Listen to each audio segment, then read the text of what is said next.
Alright, LS Vlog. Okay, reaction video tayo mga kaibigan. Dito sa China, inaangkin na rin ang Pag-asa Island.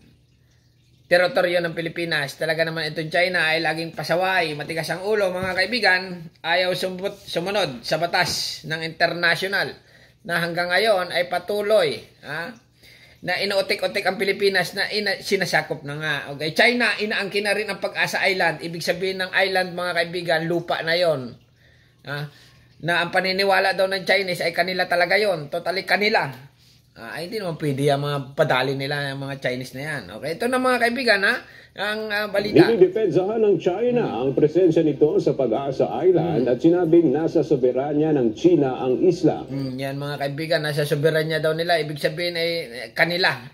Yung nasa mapa daw nila ang Pag-asa Island. Ulitin natin Dinidepensahan ng China ang presensya nito sa Pag-asa Island at sinabing nasa soberanya ng China ang isla matapos na itaboy ng barko ng Philippine Navy ang isang Chinese Navy vessel sa isla. Sa pahayag ng tagapagsalita ng Chinese Foreign Ministry na si Mao Ning, sinabi nitong iligal ang pag-ukupa ng Pilipinas sa Pag-asa Island o zone. Dumali itong si, anong pangalan nito? Mao Ning? Dumali ito si Mao Ning, illegal ang pag-akupa ng Pilipinas sa Pag-asa Island. Ano yun? Lokohan? Okay? Ang Pag-asa Island, mga kaibigan, ay may liwanag yan, teritoryo ng Pilipinas.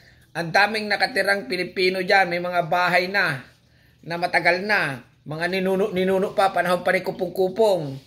O ngayon, itong si Mao Ning nito ay nagsalita na nga na kanila daw ang Pag-asa Island. Ito ay maliwanag na ito, nananakop talaga ito. Nananakop itong China na ito. Pero yung tingin ko, itong Chinese nito, takot din ito.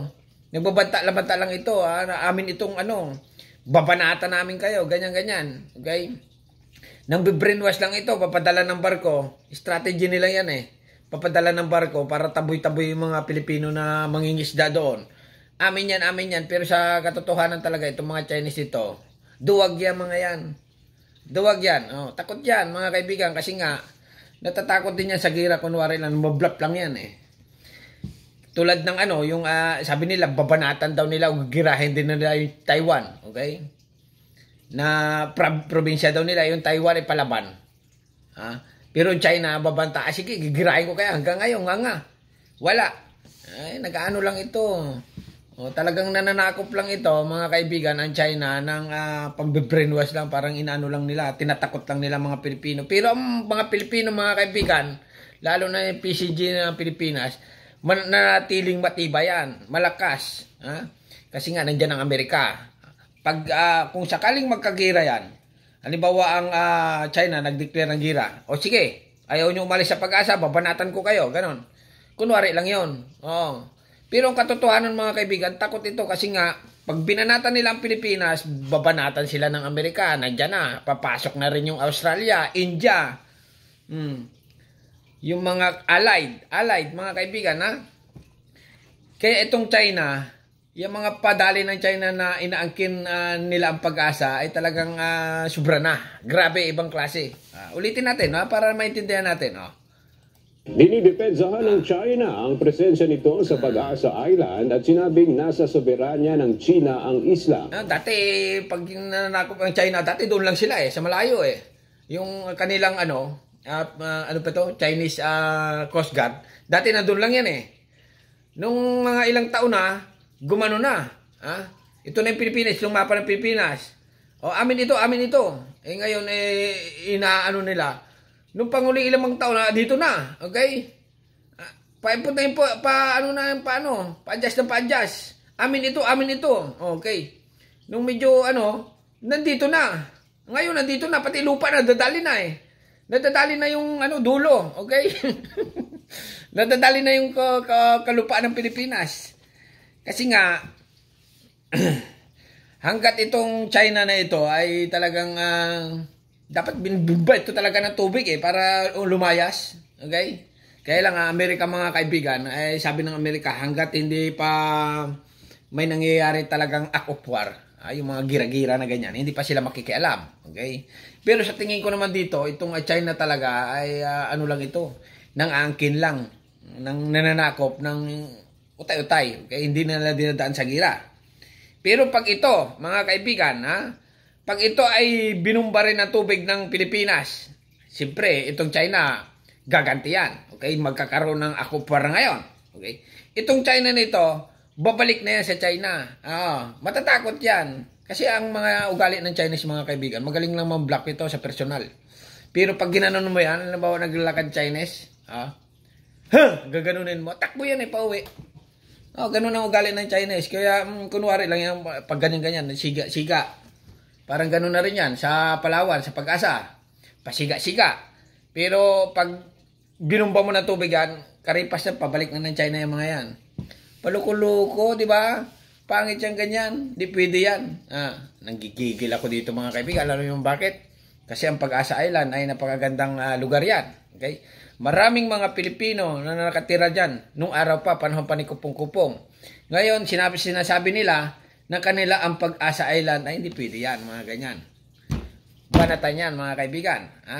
Kasi ang China yan, sa totality talaga yan, sila, yung mga military power nila, mahina rin yan. Mahina yan.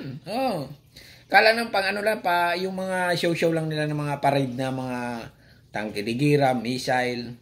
Wala yun. Wala. Hindi obra yun sa Pilipinas, okay? Kung yung gira nga sa Ukraine, Russia, napakalakas na bansa nung araw. Okay? Napakalakas na bansa. Ngayon, itong Russia, nagpadala ng, para sakupin itong Ukraine, nagpadala ng mga army-army. Ang dami, astig, ganyan. Ang ginawa ng Ukraine, medyo na alangan din nung una ang Ukraine Pero nung kalabas-labasan, nung panghuli, durog ang Russia. Ubos ang sundalo. Ngayon, nagpadala ang daming helicopter nung araw. Nung ang Russia, nagpadala ng helicopter. Ang ginawa ng Ukraine, binanatan yung helicopter ng Russia. Ubos, mga kaibigan. Ubos, dahil nga sa sobrang layo. Sobrang layo ng lugar. Ubos yung gasolina nila. Bago dumating sa Ukraine, binabanatan pa ng missile. Ubos ang helicopter. Kaya yung mga helicopter ng Russia, hindi na nagpapadala ngayon. Ngayon, tangke. Tangke naman. Ubos din ang tangke ng Russia. Ganon ang matinding gira ngayon. Iba na ang gira ngayon, mga kaibigan. Tapos yung mga warship nila, nagpadala rin sa Black Sea. Okay? Nung nasa Black Sea na sila, yung mga warship, pinagtitira sila ng Ukraine.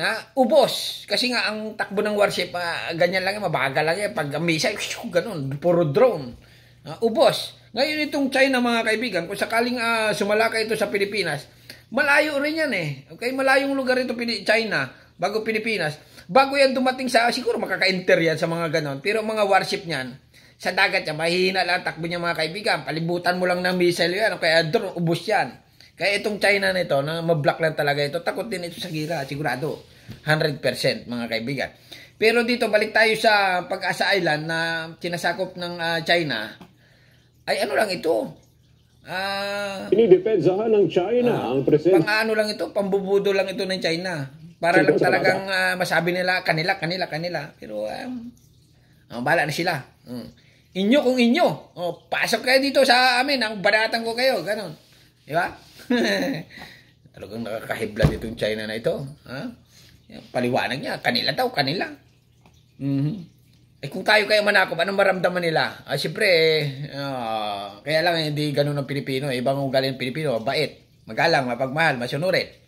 Takot sa asawa, yun lang. Okay, continue. Island at sinabing nasa soberanya ng China ang isla matapos na itaboy ng barko ng Philippine Navy ang isang Chinese Navy vessel sa isla. Sa pahayag ng tagapagsalita ng Chinese Foreign Ministry na si Mao Ning, sinabi nitong illegal ang pag-ukupa ng Pilipinas sa Pag-asa Island. Pero mong kalukuhan ito ni Mao Ning na ito? Ano ba ito? Spokesperson Chinese Foreign Minister? Kasi magbalita yung mga kaibigan sila.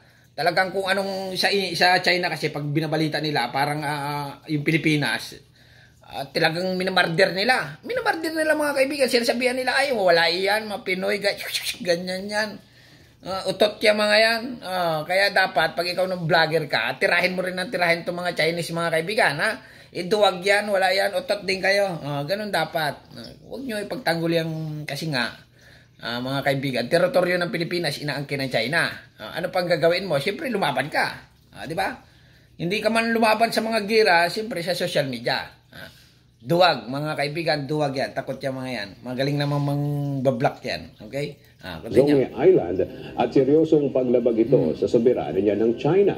Dagdag pa ng Chinese spokesperson, makatwiran lamang ang ginagawang pagpapatrolya ng mga Chinese warship malapit sa isla. Tumali kayo makatwira naman, makatwira naman. Talo nga kayo sa abri, ano yun? Nakakainit ng ano. Continue lang, ha? Noong nakaraang Biyernes, ilang beses iniradyo challenge ng BRP Benguet ang Army-Navy ship ng China matapos itong subukan na harangin ang barko ng Pilipinas. Yan nga, sinusubukan nila. Tulad ng sinabi ko, pautik-utik na, ano. Pag ikaw nagpa-block dyan, ay mamimiyasa yan. Mamimiyasa yan, China yan. Paragatang sakop ng Pag-asa Island. Ayun, tapos na. Nakaka-high blood ito, Chinese ito. Utik-utik tayo, okay? Pero marami naman nagsasabi mga kaibigan na bininta na daw ni nakaraang administrasyon yung Pag-asa. Yung ano ba yung Scarborough. Ganun, bininta mga ganyan. Hindi totoo yun. Huwag kayo maniwala sa mga ganon. Baka yun ay kampi lang sa China sila. Pero ang dapat ipaglaban talaga ng Pilipinas, yung teritoryo talaga natin, huwag palapitin yung Chinese, okay?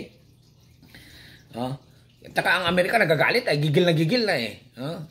Yung India, ganun din mga kaibigan, yung kanilang border sinasakop ng China. Kaya nagagalit. Kaya kung halimbawa itong magkagira nga, itong Chinese nito, durog yan sa Pilipinas mga kaibigan. Huwag kayo matakot na ganyan-ganyan, okay? Sigurado, 100%. Basag ang mga panganyan. Alright, subscribe to the channel. Don't forget. Comment. Bye. Thank you.